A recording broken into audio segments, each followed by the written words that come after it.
आपका बहुत बहुत स्वागत है। एक टॉक शो जैसा कि आपको पता है कि हम जब भी समय मिलता है वो करते रहते हैं ताकि बॉर्डरों पे जो चल रही गतिविधियां हैं, जो बॉर्डरों पे बैठे हुए जो किसान नेता हैं, जो किसान हैं, वो पूरे भारत में जो गतिविधियां हो रही हैं उनके ऊपर क्या नज़र बनाए हुए हैं। जैसा कि आपने देखा होगा, अभी संयुक्त समाज मोर्चा जो पंजाब में अभी रिसेंटली लेटेस्ट बना है, उसको आप किस तरह से आज का जो समय है उसको आप कैसे खोलना चाहेंगे? उसके कुछ राज हो तो वो भी खोलो और कुछ सरल भाषा में बताना आप कि इसके कहाँ तक आपको इसका भविष्य नज़र आता है। देखिए, जब वो बॉर्डर से हमारे किसान नेता गए थे तो राजनीतिक माध्यम से बदलाव करके किसान की समस्याओं का हल स्थायी तौर पे हो, ठीक है, ये विजन वो दे के गए थे। लेकिन बड़े दुर्भाग्य की बात है, आज पंजाब में ये लगाइए कि आप 19% वो वर्ग विशेष आता है जिससे हमारे जो अधिकतम जो हमारे संयुक्त समाज मोर्चा जिन किसान नेताओं ने बनाया वो उससे संबंध रखते हैं जी। भगवत मान भी उसी वर्ग से संबंध रखते हैं जी। जो आपको पता होगा आम आदमी पार्टी के सीएम के चेहरे के रूप में वहाँ पे रखे गए हैं जी। तो 19% वो सारा समाज आता है। अच्छा, वो वोट बैंक जिसमें अकाली का भी बिल्कुल फिक्स वोट बैंक है उसके अंदर। ठीक है। पहले था जो पंजाब का चुनाव था वो 49% और 51%, यानी कि सिख और गैर सिख के बीच में इसको वोट बैंक लोग साधते थे इस पे।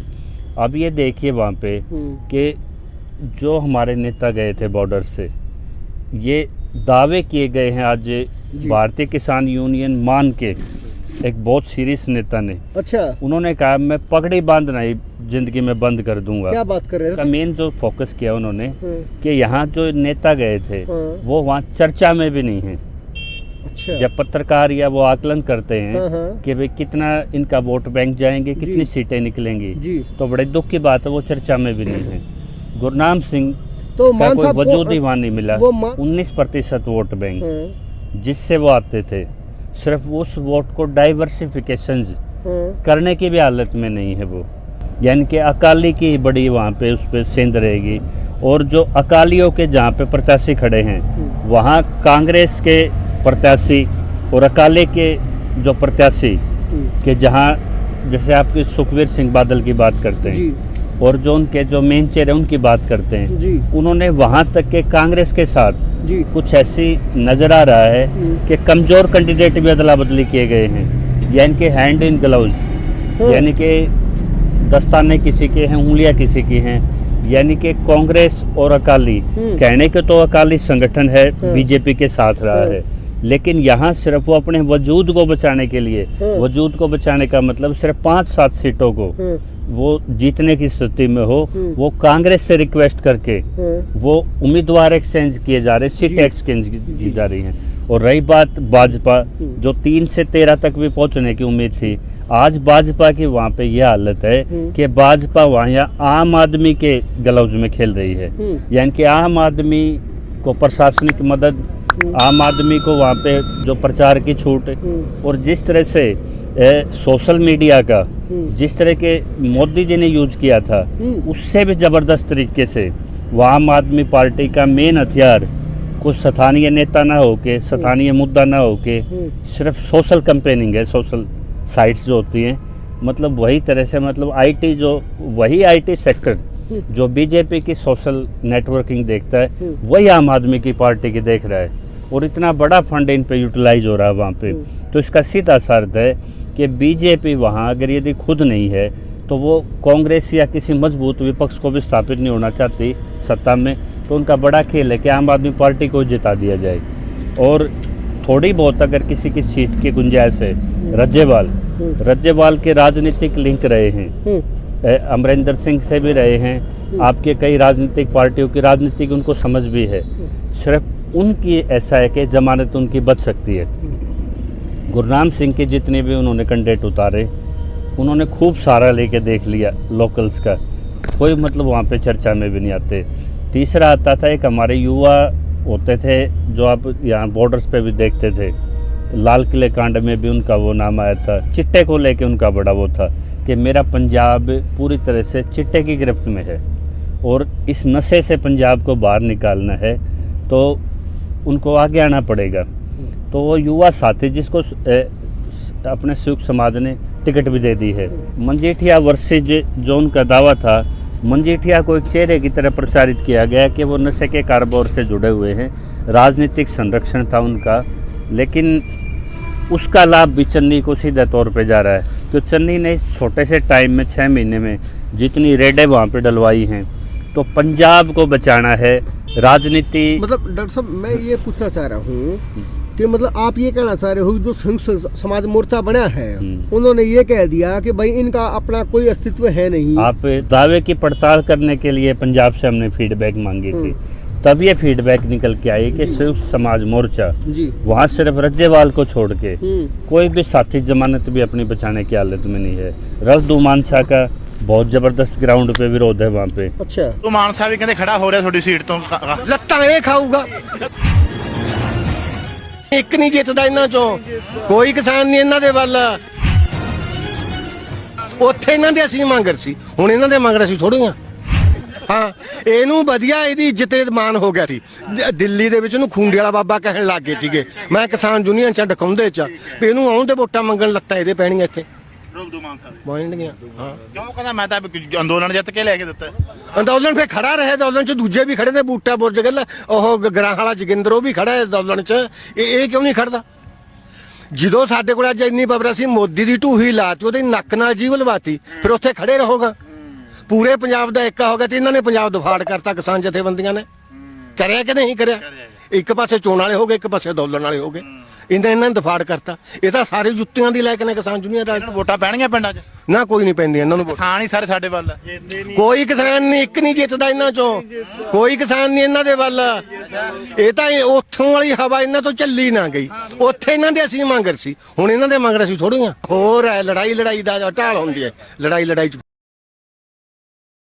और जो लेटर स्टेज पे जिन्होंने ज्वाइन किया था उनकी भी हालत वहाँ पे ठीक नहीं है। जो भी दर्शक साथी देख रहे हैं उनसे मैं निवेदन करूंगा कि एक बार तो वीडियो को शेयर कर दें। और ये वही रणधू मानसा जी की बात हो रही है जिनके साथ खुद डॉक्टर साहब का एक वार्तालाप हुई थी, जिनमें उन्होंने कहा कि एमएसपी हमारा मुद्दा नहीं है, हम केवल तीनों कृषि कानून वो रद्द करवाने के लिए आए हैं। डॉक्टर साहब तो अब मुकाबला सीधे तौर पे एक तरफ कांग्रेस जी, जिन्होंने ना किसान के सेंटीमेंट का यूज किया जी, ना उन्होंने किसान नेताओं को अपनी पार्टी में या किसी धार्मिक नेता को पार्टी में जोड़ के राजनीति लाने की कोशिश की।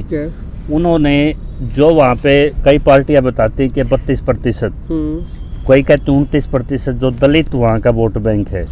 चन्नी को 6 महीने पहले वो स्टेब्लिश करने में कामयाब हो गए कांग्रेस। और यानी कि 32% वोट बैंक में 23% भी वोट बैंक जी, यदि एक तरफ उतर जाता है तो वो सरकार बना लिया करती हैं। और यहाँ जिस तरह का आमने सामने के मुकाबले में वो मेन पार्टी है। ठीक है। ईसाइयों में भी उनका वोट बैंक है, नॉन सिख में भी उनका वोट बैंक है, और जो नामधारी सिख हैं वो भी इसमें डाइवर्ट हो गए हैं। और जो आप ये लगाओ अकाली का जो वोट बैंक था वो श्रिंक होके इतना आ गया कि उनको अपने सीटें एक्सचेंज करनी पड़ रही कांग्रेस के साथ।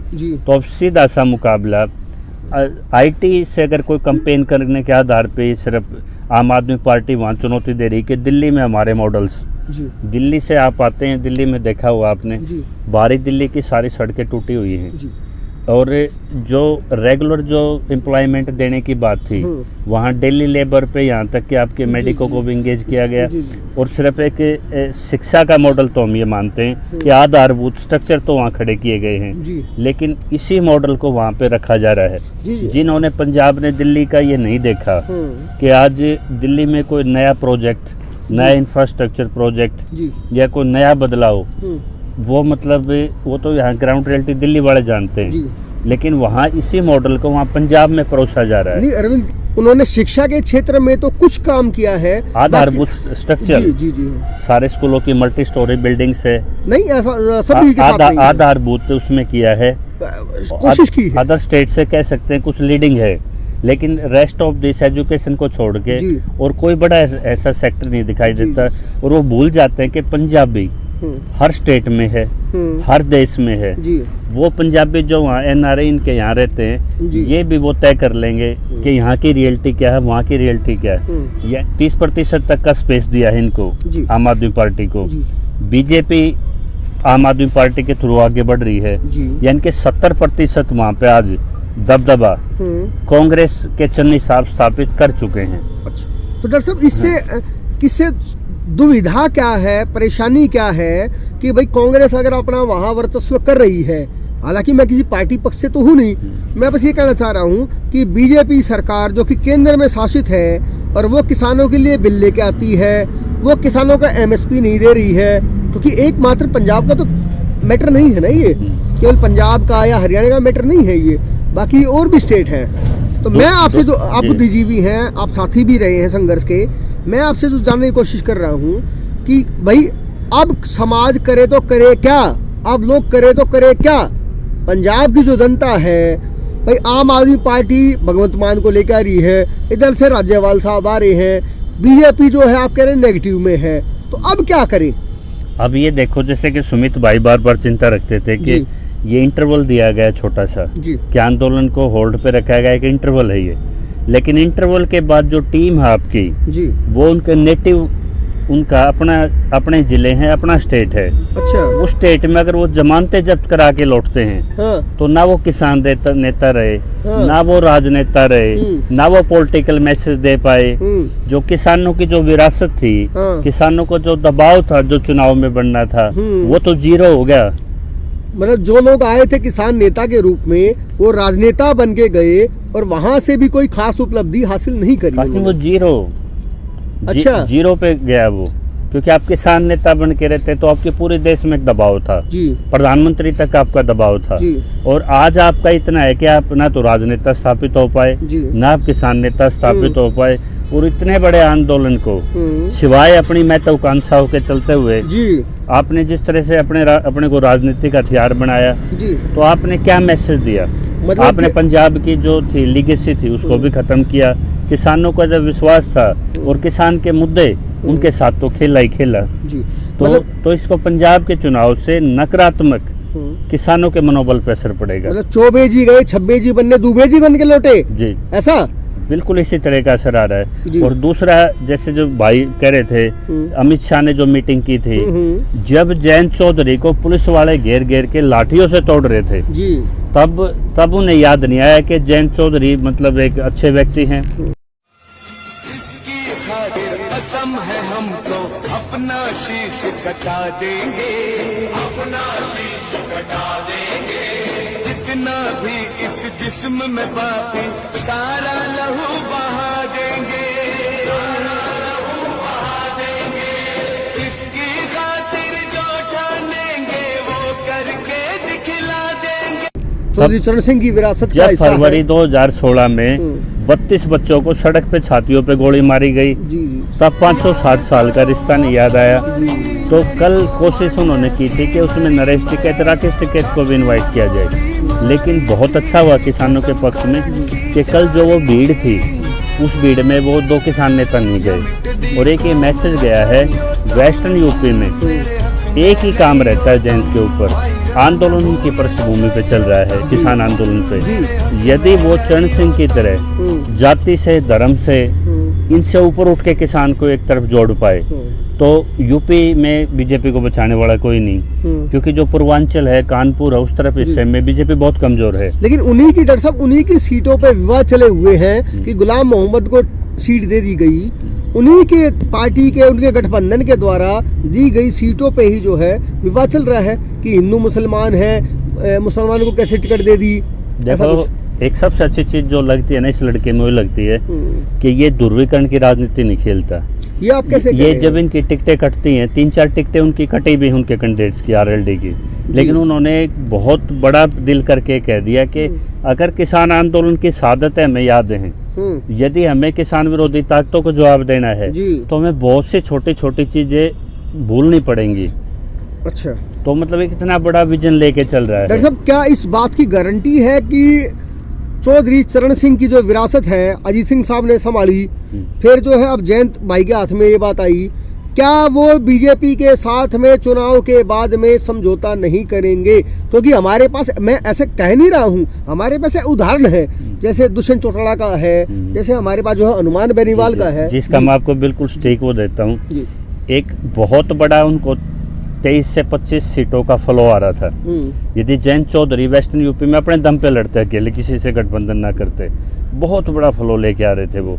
लेकिन जो उस तरफ का यूपी है, दूसरी तरफ पूर्वी, वहाँ पे अगर ये 23 या 25 सीट ले भी आते और वहाँ से बहुत बड़ा बाउंस बैक करके सपा रही है जी, तो वहाँ पे निरर्थक हो जाता है इनका ये जो टेम्पो भी लेके आते ये।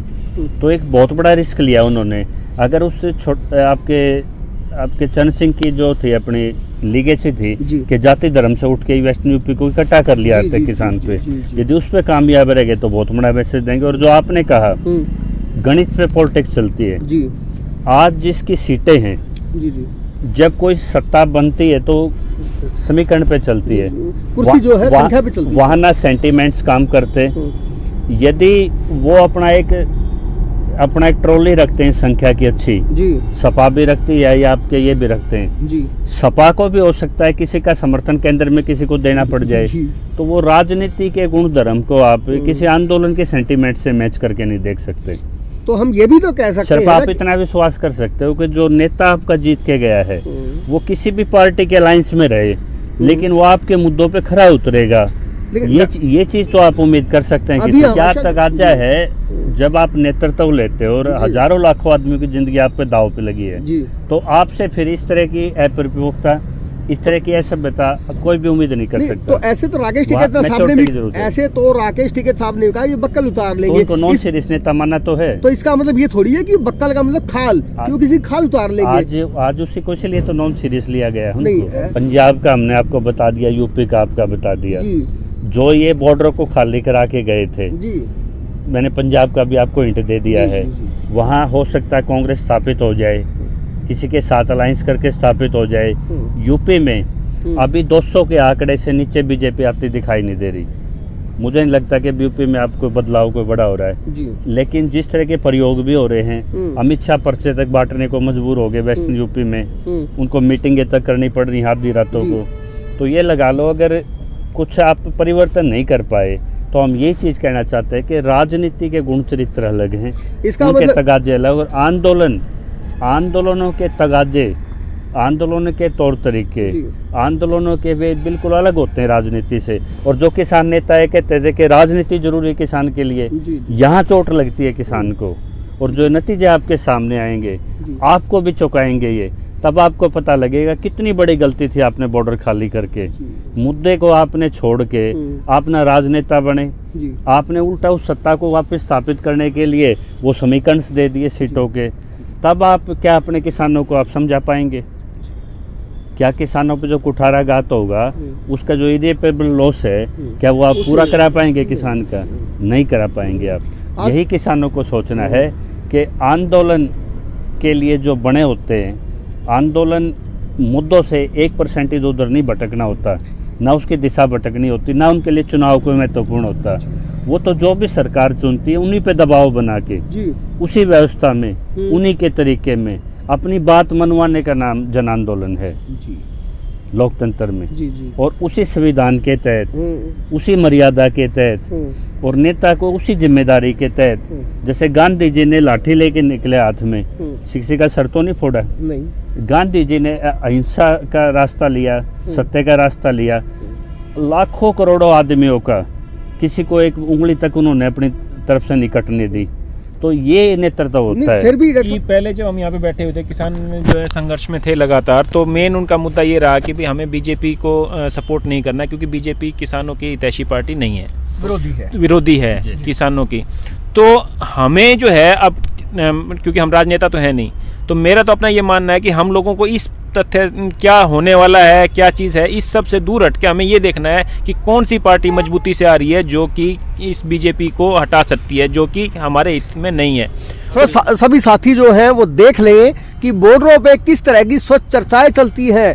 ये एक दिन का काम नहीं है। यहाँ सभी लोग बुद्धिजीवी लोग हैं, सभी मार्गदर्शक लोग हैं जो आगे आने वाली नस्लों को एक संदेश देना चाहती है। ये स्वस्थ चर्चाएं हैं। आप लोगों को भी निमंत्रण है कि आप लोग चाहे जो है डिजिटल माध्यम से चाहे वर्चुअल माध्यम से आइए और इनमें जैसे भी हो उसमें भाग लीजिए, ताकि आपके जो डाउट्स हैं वो सब क्लियर हो। डॉक्टर साहब अपनी बात कंप्लीट करें। ये जो भाई ने चिंता की जी, किसी पार्टी को टारगेट करके जी, या किसी आज प्रधानमंत्री किसी पार्टी का कल दूसरी का होगा, ये जब भी कोई व्यवस्था चलती है उसमें अर्थ भी है, उसमें आपके कॉरपोरेट की भूमिका भी है, उसमें आपके हर वर्ग की भूमिका भी है। तो आप सिर्फ ये उम्मीद ना करें कि बीजेपी के बदलने से किसान की दशा बदल जाएगी या कांग्रेस के हटने से किसानों की दशा बदल जाएगी। मैं इसी चीज़ पे आपको दोबारा लौटाना चाहता हूँ, सरकार कोई भी हो, जो साथी जेएनयू नहीं गए हैं, जिन्हें सरकार के तरीके से, लोकतंत्र के तरीके से दबाव समूह बना के उन्हीं सरकारों से अपनी मांगें मंजूर करानी होती है, ना कि हमें विपक्ष का हमेशा हर बार टूल बने। जितना खतरा आपको, जैसे बीजेपी के नाम का जो जहर आपके बॉर्डर पे बैठने से बना, शहादतों की वजह से बना, जहर से नहीं बना, हमें ये लगा जो साथी जो है जो साथी जो है जो जेएनयू नहीं गए हैं, जिन्होंने वहां की चर्चाएं नहीं देखी है, वो एक बार आकर के जो है बॉर्डरों पे जरूर देखें कि किस तरह की यहाँ चर्चाएं होती हैं और क्या निष्कर्ष निकलता है। हालांकि ये नहीं कि आप कुएं से कूद के जहरे में कूद गए। मैं कह रहा हूँ जो विपक्ष और पक्ष किसी भी तरह आपके उसके पाले बदलने से पीड़ित वर्ग का कोई भला नहीं होता। पीड़ित वर्ग का भला जब होता है जब अपने मुद्दे पे विशुद्ध रूप से वो जो भी सत्ता में काबिज हो, चाहे कांग्रेस हो, बीजेपी हो, चाहे मनमोहन हो, चाहे आपके प्रधानमंत्री ये मोदी जी हो, कोई फर्क नहीं पड़ता। सिर्फ आपको दबाव समूह बना के अपनी मौके पे जो डंके की चोट से काम कराना होता है। ये जो सेंटीमेंट्स हमें डाले जाते हैं कि इसके बदलने से होगा, ये राजनीतिक लोग हमें साधने की कोशिश करते हैं। डॉक्टर साहब एक सवाल है, कर ही रहे ना, नजर जरूर रखनी पड़ेगी आपको। हम जो राजनीतिक बात कर रहे हैं उसका, वैसे तो हमें राजनीतिक बात करने की कोई जरूरत ही नहीं थी, हमें अपना ताकत है। आपके नेता कहाँ गए आज, जिनके आप बॉर्डर, जिनके आप उनके नारे लगाते थे, रोड ब्लॉक करते थे, सिर फुड़वाते थे, आज कहाँ गए? वो राजनीतिक एक्सपेरिमेंट करने तो गए हैं। तो राजनीति पे नजर रखना हमारी मजबूरी है। वो राजनीतिक परिप्रेक्ष्य के लिए आए थे, राजनीतिक उसके लिए आए थे, मुद्दों के साथ आए थे, और राजनीति में शायद उनका जाना पहले से उनकी इच्छा रही होगी, जिस हिसाब से वो लोगों ने वो कार्यशैली अपनाई।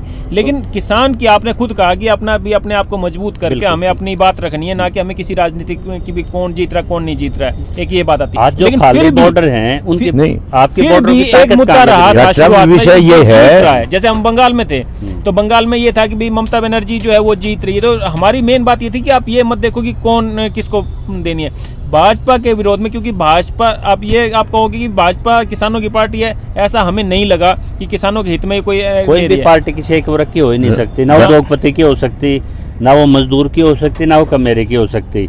उसमें सबका संतुलन है, सबको सेटिस्फाइड करना है राजनीतिक व्यक्ति को, उस राजनीतिक पार्टी को सभी को साथ लेके चलना है। तो ये तो आप मानेंगे पैसे का रोल जो अभी बढ़ा है, अभी कुछ सालों से पैसे का रोल राजनीति में बढ़ा है, और पैसे का रोल बढ़ने का मतलब है कि पूंजीपति लोगों के हाथ में सत्ता जाने का मतलब है, या ये समझिए कि जो चीज पैसे का रोल बढ़ने का मतलब है कि किसान मजदूर से उसके हक हैं वो छीन जाना।